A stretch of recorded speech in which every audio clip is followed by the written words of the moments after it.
پیر پرنیان اندیش در صحبت سایه، قسمت 14. شبی با شهریار و هرمزی و تهرانی.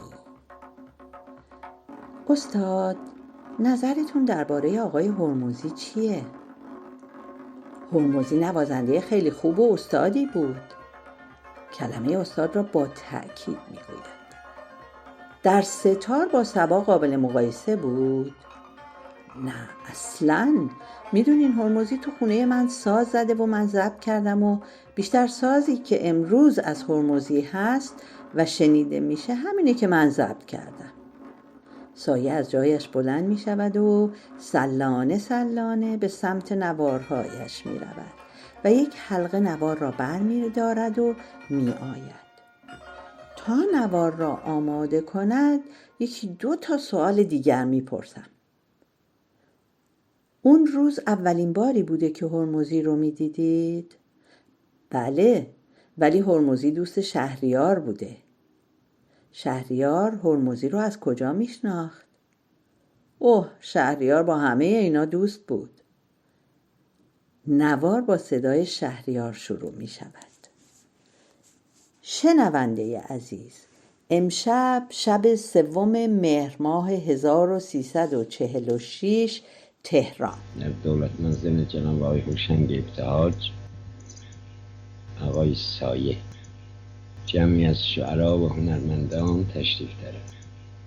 و شمع مجلس ما جناب آقای حاج سعید خان هرمزی هستند، از اساتید فر و توانای موسیقی اصیل ایرانی هستند. ایشان از 40 سال به این طرف کلاس مشق داشتند. استاد تار بودند و بعد صدای تار چون با گوششون سنگین تر بود تبدیل به ستار کردن. حالا 10-20 سال است که ستار میزنند. حضار مجلس خانم جان بگلو، جناب آقای نادر نادرپور، آقای فریدون مشیری و استاد نابغه ضرب آقای حسین تهرانی. تهرانی میگوید ارادتمند شما هستم. حقا بی‌نظیرند. امشب خواستیم یادگاری ساز ستار استاد رو بشنویم و ممکن است که بنده هم شعری بخوانم. سایه با لبخند گوش میکند و کیف میکند و من و عاطفه بسیار هیجان زده و مشتاق و منتظریم. هرمزی آغاز میکند از 4 مضراب ماهور.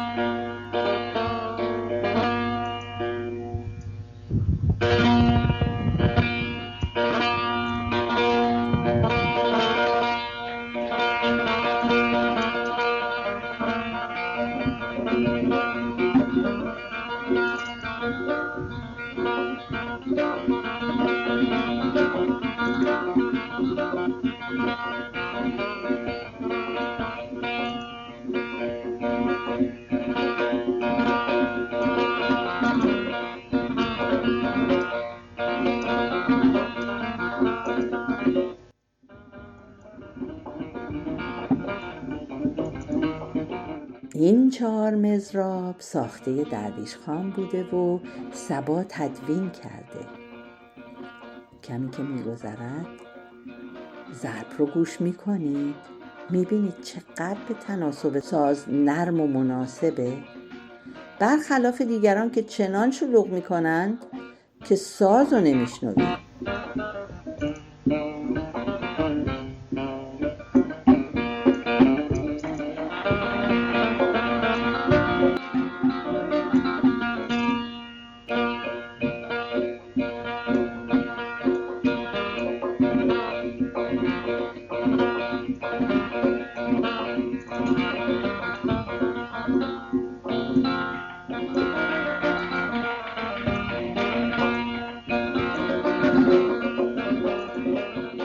این بار اولی بود که ساز هرمزی رو در مجلس میشنیدم.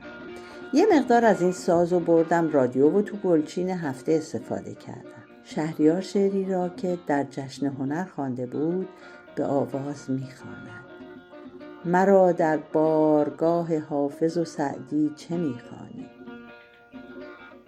شهریار آواز رو از نظر اصول آواز خیلی خوب و درست میخوند. از خیلی از خواننده ها بهتر میخوند. شهریار میخواند: در این منطق فرو بندد زبان نطق دانایان، سخن گفتن در اینجا نیست جز بحران نادانی. عجیب شهریار در برابر سعدی و حافظ فروتن بوده، به خصوص حافظ. اصلا مرعوب حافظ بود. بعد میگفت حافظ این شعرها رو نگفته، این شعرها وجود داشته، کار بشر نیست همچین شعرهایی رو گفتن. حافظ دستشو دراز کرده و این شعرها رو آورده پایین. خیلی تعبیر قشنگیه. شهریار سعدی رو بیشتر از حافظ میشناخت. طبیعتش، معرفتش نمیتونست بلندی طبع حافظ رو درک کنه. از هنر حافظ حیرت میکرد ولی به کنه حرف حافظ نمیتونست برسه، نمیتونست به اون بلندی پرواز کنه.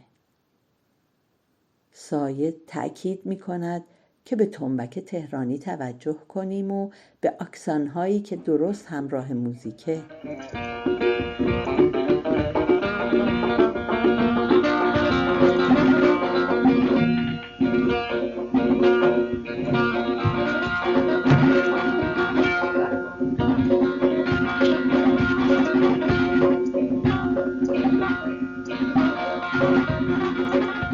به به و چهچه شهریار از هنرنمایی هرمزی و تهرانی چنان بالا گرفته که به قول سایه اصلاً مانع شنیدن ساز شده است.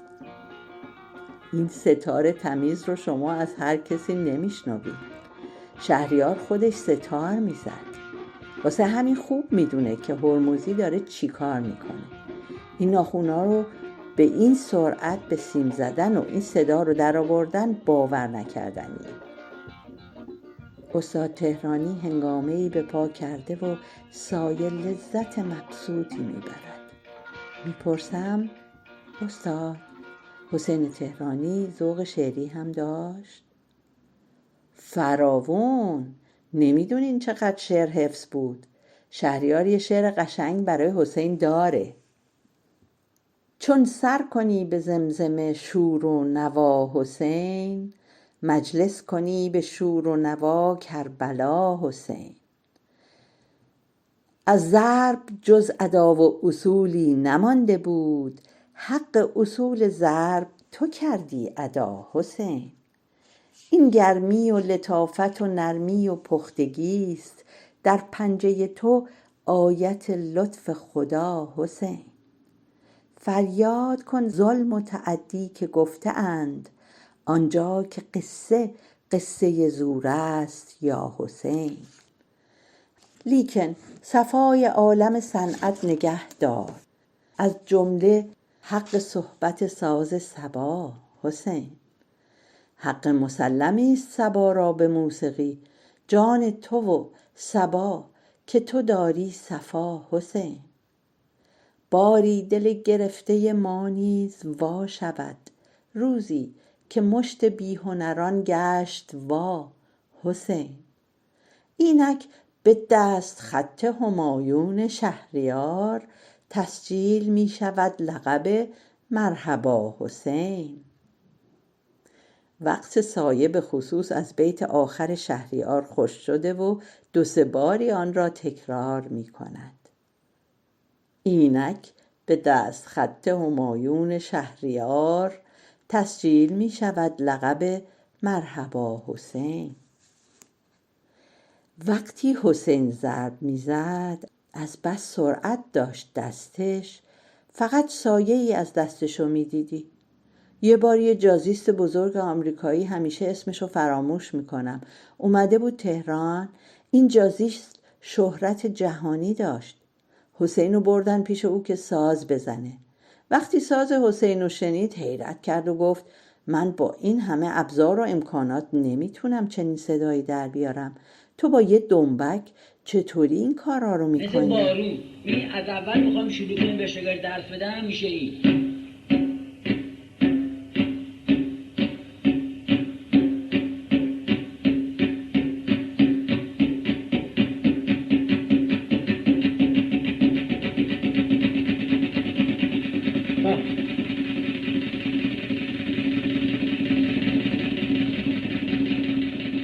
لابد خیلی تمرین میکرد. اوه، از شب تا صبح کارش ضرب زدن بود. بعد هم اگه به فرض محال یه نوت اشتباه میزد، از خجالت میمرد. روحیه اینا اینطوری بود.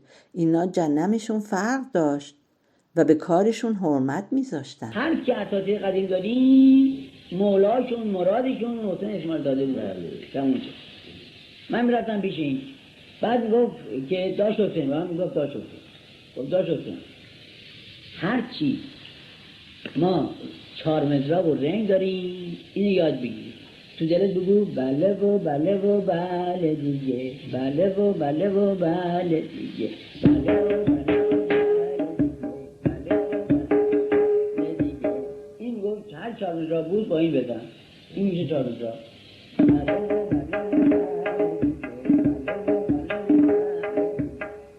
گفت 2 ضربی ها رو بزن 125.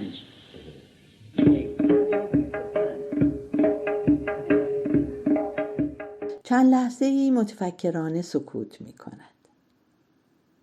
یه عده‌ای رفته بودن گلاب دره، درویش خان هم با اونا بود. برای تفریح و عیش هم رفته بودن. دیدن درویش از جمع جدا شده و رفته نشسته داره ساز میزنه. گفتن همه رفقا جمعن، تو هم بیا تو مجلس. گفت من بعد از ظهر میخواهم ساز بزنم، باید خودم رو آماده بکنم. اینطوری بود کارشون. بخش اول برنامه تمام می شود. شهریار می گوید مشیری جون حظ کردی؟ شهریار طاقت این همه زیبایی رو نداره. میخواد قسمت بکنه با دیگران. شهریار با صدای خمارآلود می گوید 20 ساله که من چنین سازی نشنیدم. حسین جان، یه تیکه سولو بزن یادگاری داشته باشی. اینجا تهرانی هنرنمایی غریبی میکنه.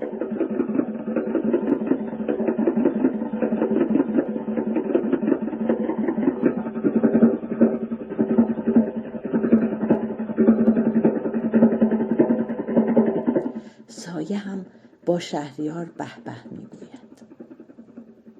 ببینید حسین داره راه رفتن لوکوموتیو قطار رو با توقفش میزنه. خیلی کار جالبیه. خیلی ها گفتن این چه کاریه که صدای قطار رو با ضرب در بیاریم. من این قطعه رو تو گلچین هفته گذاشتم و گفتم این قطعه رو کسی درست گوش نکرده. برخی از نکته‌گیران گفتند تقلید صدای ماشین هنر نیست. به گمان من اینجا اشتباهی رخ داده است. حسین صدای لوکوموتیو را تقلید نکرده. این صدای قطاری نیست که از مقابل ما می‌گذرد، بلکه شنونده خود را در قطار احساس می‌کند و بازگشت صدای ترن را مثل رادار در برخورد با دنیای اطراف می‌شنود و همه مناظر بیرون را، پل‌ها، تونل‌ها، کوه‌ها و دشت‌ها را می‌بیند.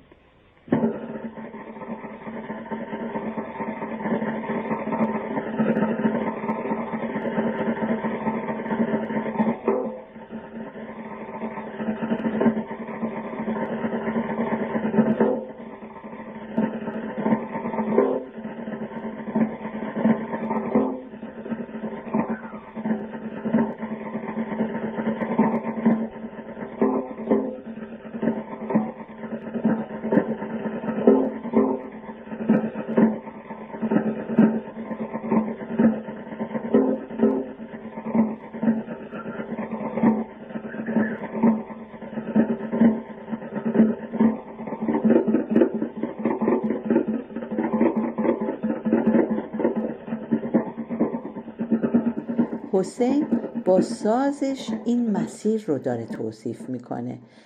واقعا حسین یه استاد بی‌نظیر بود. هنوز هم وجهه خودش رو حفظ کرده.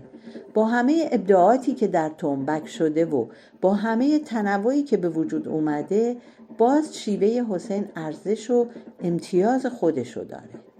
خیلی هم شاگرد داشت. همین آقای اسماعیلی شاگرد حسین بوده. وضع زندگی تهرانی چطور بود؟ خیلی فقیرانه. کور بود؟ نه، لوچ بود. خودش هم همیشه میگفت من لوچ هستم. جز تنبک ساز دیگه ای هم میزد؟ نه، فکر نمی کنم. ساز تهرانی که تمام می شود، شهریار و تهرانی به یاد صبا می افتند و تهرانی خاطره ای از صبا نقل می کند. همه می خندند. هرمزی شروع می کند به نواختن. بیات اصفهان. شهریار می خواند: ای صبا با تو چه کردند که خاموش شدی؟ چه شرابی به تو دادند که مدهوش شدی؟ بغض و درد و اشک از آواز شهریار می ریزد. آواز نیست، به قول سایه زمزمه گریه گشاست. دل ز غمهای گلوگیر گره در گره است. سایه آن زمزمه گریه گشای تو کجاست؟ از همین شروع آواز شهریار سایه به گریه افتاده است. با گریه میگوید ما پرورده چنین فضاهایی هستیم و خدا میدونه اگه در یک فضای دیگه قرار میگرفتیم چی از آب در میومدیم. شهریار با بغض میخواند: خلق را گرچه وفا نیست، ولیکن گل من نگمان دار که رفتی و فراموش شدی. دیگه گریه شهریار داره شروع میشه. تا ابد خاطر ما خونی و رنگین از توست. شهریار این مصرع را که میخواند به جای ای خدا ای دل ای دل میگوید صبا جون. تا ابد خاطر ما خونی و رنگین از توست.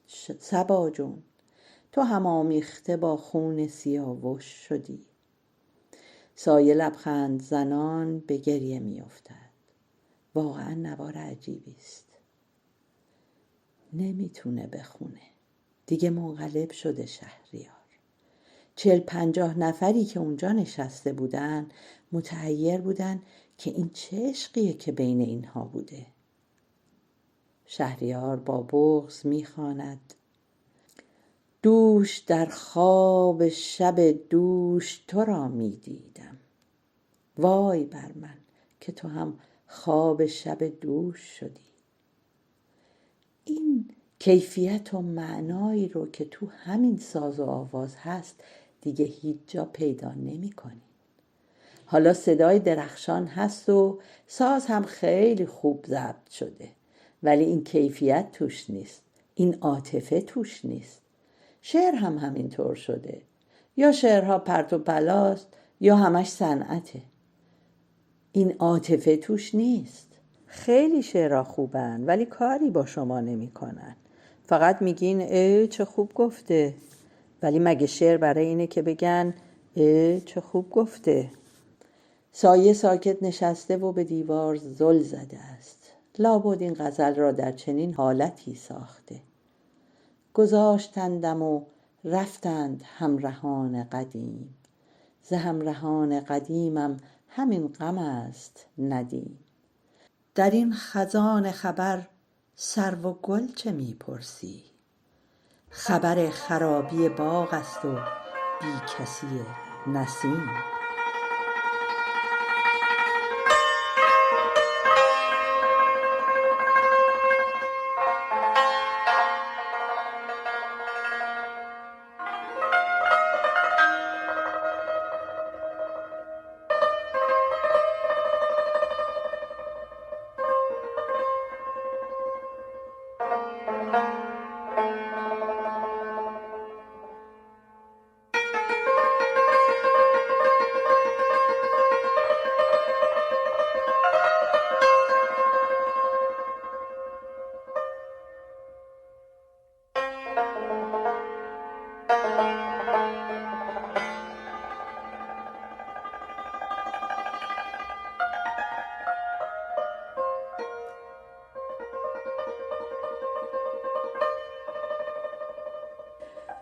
سایه تاسیان را ورق میزند، به شعر صلح میرسد. جنبش گهواره، نغمه لالایی، ریزش چشمه شیر به لب غنچه تر، پرپر پروانه، جیک جیک گنجشک، تابش چشم شناخت، تپش خواهش گنگ، نگه شوق و شکیب، بوسه عشق و شتاب، خنده دلکش گلهای سپید، به سر زلف عروس جنبش گهواره، نغمه لالایی.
اولین کسی که شعر بی‌فعل ساخت گمان میکنم من بودم، ولی دیگران بهترش رو ساختن. نادرپور شعر قم رو ساخت و کسرایی شعر کارگران راه. هم شعر کسرایی و هم شعر نادرپور خیلی از شعر من بهتره. حق تقدم با منه، ولی شعر اونا بهتره.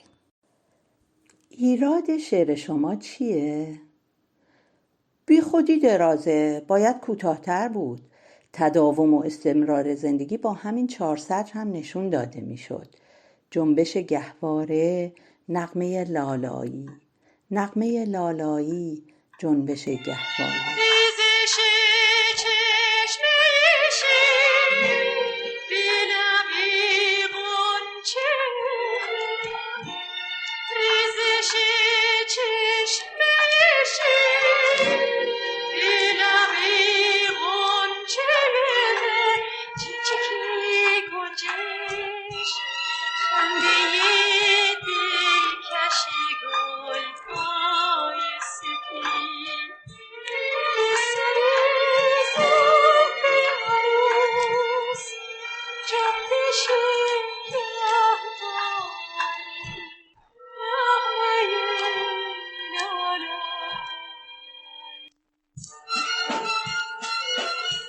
یا من این شعر سراب رو ساختم و سال 25 فرستادم برای تولدی که در شوش بود.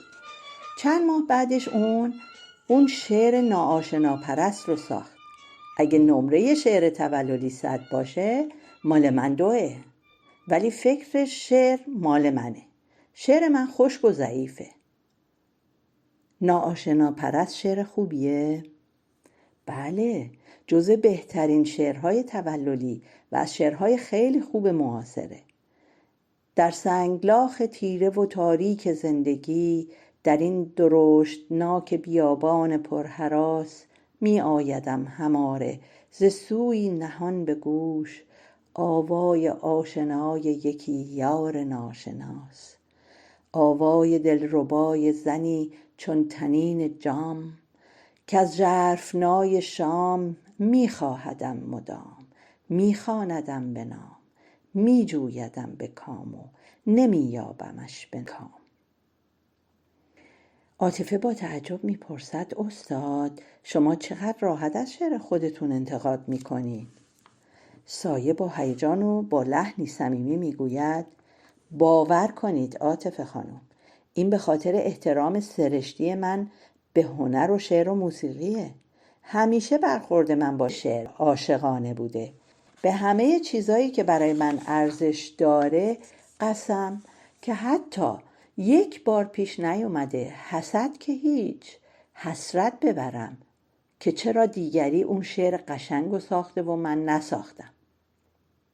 به شعر خوب البته به سلیقه و شناخت خودم از هر کس که باشه آفرین میگم و ازش لذت میبرم و تا امروز هم پیش نیومده که من از شعری که به نظرم بده تعریف بکنم.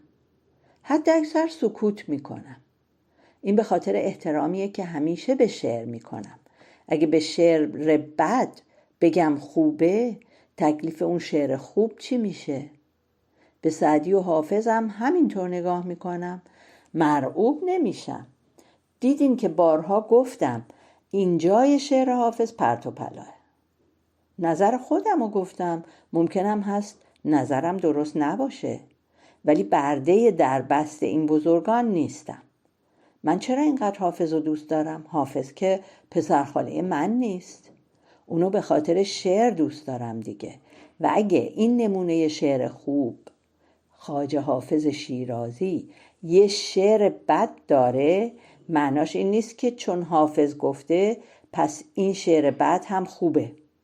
شما اگر به شعر احترام داشته باشید به تبع شعر به خواجه حافظ هم احترام میکنید. البته اگه میگیم بد نسبت به خود حافظ میگیم.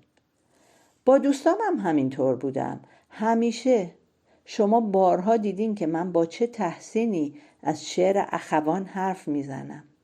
البته اون شعرهایی که خوشم میاد. بازم بگم پسند من ملاک خوبی و بدی شعر نیست.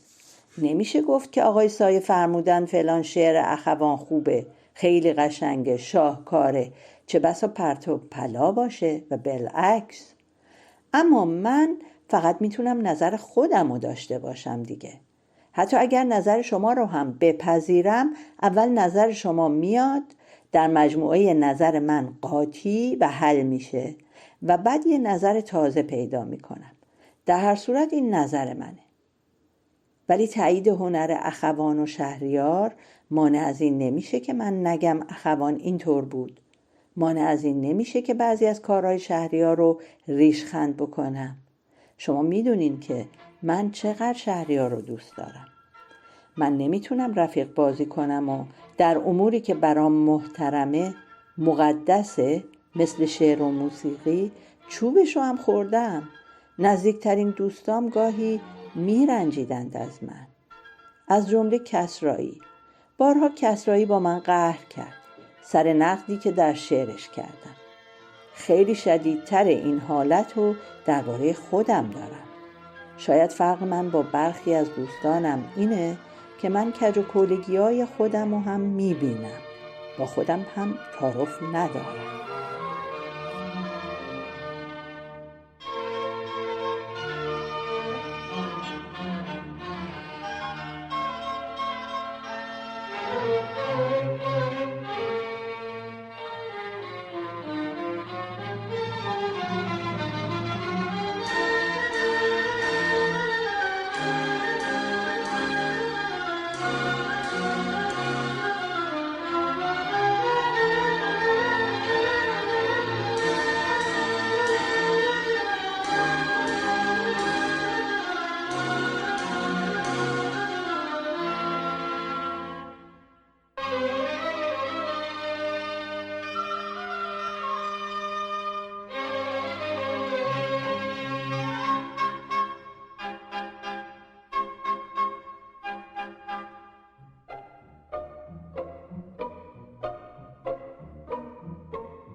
که ذره‌ای با آن نشاطی نیست رنج